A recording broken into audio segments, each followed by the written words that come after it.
This is Horn Trader World Headquarters. This is where I do a lot of remote teaching, and usually the process here is I will FaceTime. I found out that FaceTime probably works better than Zoom and all that kind of stuff. So I'll FaceTime my student, or they'll FaceTime me, and I answer that, and then any kind of like information or PDFs that I want to share with them, I find right here on my computer. Dig the screensaver. I want to get like a full mural, you know, like about a 3x4 mural of this to put on that wall. But, so let's say you want to work in your Armin's book. Go right here, hit it, and then we go, oh, okay, let's work on the 150 art of phrasing exercises. And so I'll watch, I'll listen, I'll play, and we do it right here. And it seems to work out really good. There's barely any latency. I can hear you over my speakers. I can tell you if your sound is airy or if you're out of tune. Usually my criteria, if the attacks are good and the pitch is good, then your tone is probably good. I mean, probably the worst thing about remote teaching is hard to really hear how you project or how you sound in the studio. But like I said, if your attack's good, if your pitch is good, 9 times out of 10, your tone is very good.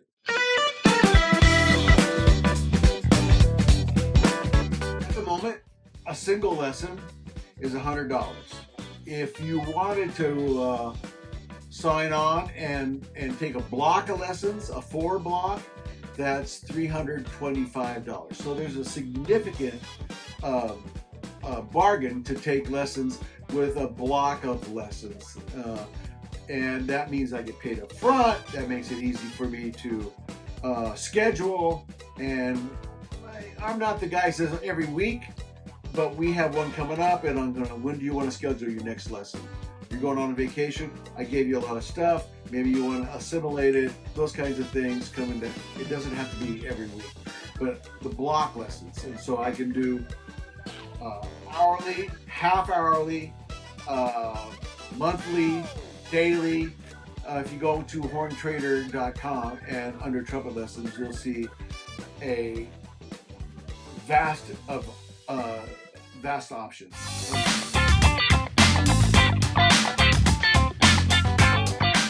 I probably would start out with half-hour lessons, and maybe the first lesson would be an hour, because I have to get to know you.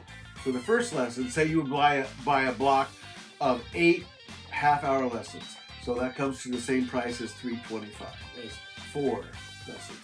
So buy a block of 8, and say the first hour, maybe the second lesson might be an hour. So I get to hear you, we talk, I learn about, you know, how old you are, what your experiences are, what your equipment is, what you like to play, what you want to achieve. Those things take time. They take, you can tell that I'm very personable. And so I like to know the guy. I want to see, my mantra is, how can I help you? Or I believe I can help you, actually. So for a comeback player, probably a block of 8, and the first 2 lessons might be an hour. And then I give you stuff to do, and in and out, and I see you once every 10 days, once a week, depending on your schedule, my schedule. The nice thing of being my age and my experience is I do have a lot of older students, a lot of comeback players, more so than youngsters. I do teach youngsters, but I think with my age and experience, a lot of comeback players trust me.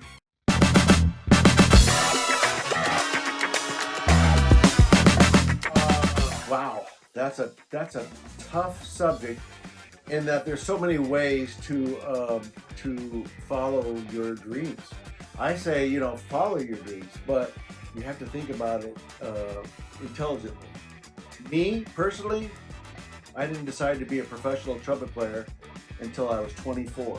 I was playing, I had great skills. I was a bit of a child prodigy, but I wanted to be an oceanographer. What happened to me? I made that decision, and I went and worked for a trumpet maker. I went and worked for Dominic Colicchio for 2 years, 1978 to 80, and I figured I didn't have any idea that you could go to college. I didn't have a mentor. I just figured out if I go work for a trumpet company, I'll meet trumpet players and I'll figure it out. That's not the way to do it, by the way. It worked for me. I went from Colicchio to Binge down in Anaheim. Was Jack, not Jack, was Zig with you there? Zig was there. Zig was the general manager there. And I was there until the company moved to Eastlake, Ohio. It was bought by King. But in that period of time, I was working a lot at Disneyland. And then I finally started getting some road gigs. And one of the road gigs was a cruise ship company. And so I worked for that cruise ship company, or I did cruise ships for about 6 years. And I think that was my finishing school. We worked 13 days in a row. So you had to manage your strength and your endurance. I had to learn how to be able to sight read. I went into some of the stuff not really having these skills, especially sight reading. I was a terrible sight reader. And cruise ships, and then junior colleges. I hit every band in the Southern California area. I think there's probably at least 15 or 16 from Orange Coast College to Cerritos College, and Long Beach College, and Cypress College, and Harbor City College, and the list goes on. Orange Coast, Golden West with Tom Kubis. Oh, with Charles Rutherford. He was there, was he? Yeah. Yeah. He was at Orange Coast. Okay. So there was a ton of colleges. So I think, back to that question, the best thing to do is realize your weaknesses and then figure out how to fix those. If you have to go to school, or if you got a gig that'll help you, but don't lose sight of you have to improve, because I'm still improving. And I don't lose your dream, but don't just say, oh, I got it wired, because you don't. There's so many great guys out there.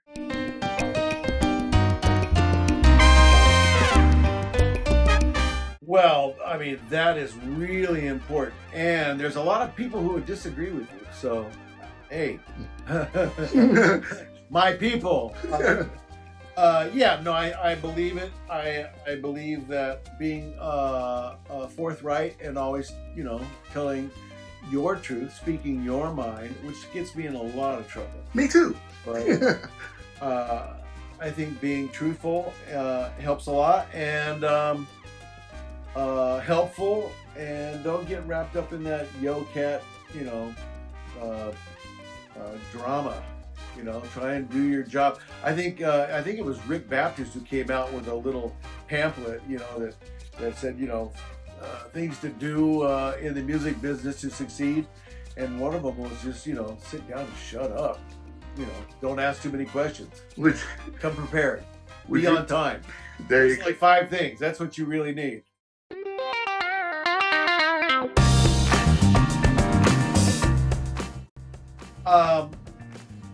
I see a lot of people who really don't phrase well, and it happens to do with their breathing and how they finish a line, and contribute to the overall story of the song or the piece of music that you're playing. It's kind of like if you're into saying the Star Spangled Banner, and you're gonna go, oh, say, can you see by the dawn's early light? I got all the notes right and the lyrics right, and I feel attacked, Steve. Oh, you do? And so, but if you were to go, oh, say, can you see by the dawn's early light, but so proud. You know, like if you communicate a song or a story, or just your warm up, just your piece of like, where's my mouthpiece? I hear a lot of people don't follow through, and so like airflow.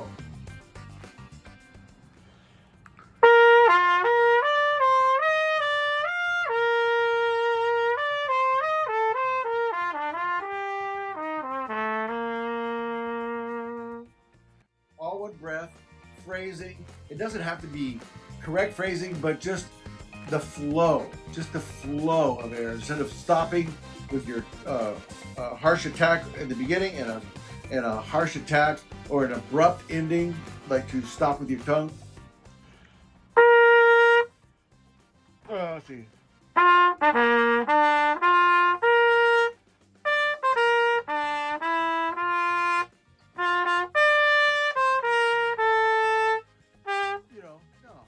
So I believe that if you thought of yourself always singing, then you won't go wrong with your airflow.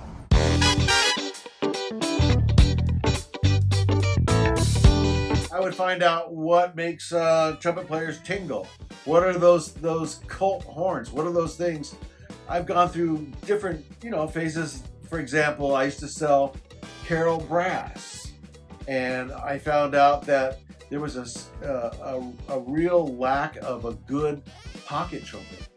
And I bought pocket trumpets by the dozens, and they sold like hotcakes because they were very good, and it was a little bit of a novelty horn. If you can find Martin committees, large bores, if you can find Olds, super recordings, if you can find Queen on monopoles, can you find that horn that guys are always looking for and always have your finger on one or know where to get them? And then relationships are very important. I have a few guys who are out there, my closest confidants, my advisors, and they go, hey, I saw a really nice Mount Vernon flugelhorn or Mount Vernon large bore, for example. And I think you can buy it. I think there's meat on the bone, and I think it'll probably play good. So that's another point, is when I do buy horns, I'm buying for me. A lot of the times I'm buying, what do I find interesting? What do I think I could play for a living? What do I, besides having meat on the bone, I also look for horns that I want to play. And I think I've always made that, it's always been about the horns so much rather than me. If you watch my videos, it's never about me. I mean, obviously I want to play well, I want to demonstrate well, but it's about the horn. And I think that if you want to be a dealer, it's got to be about the horn.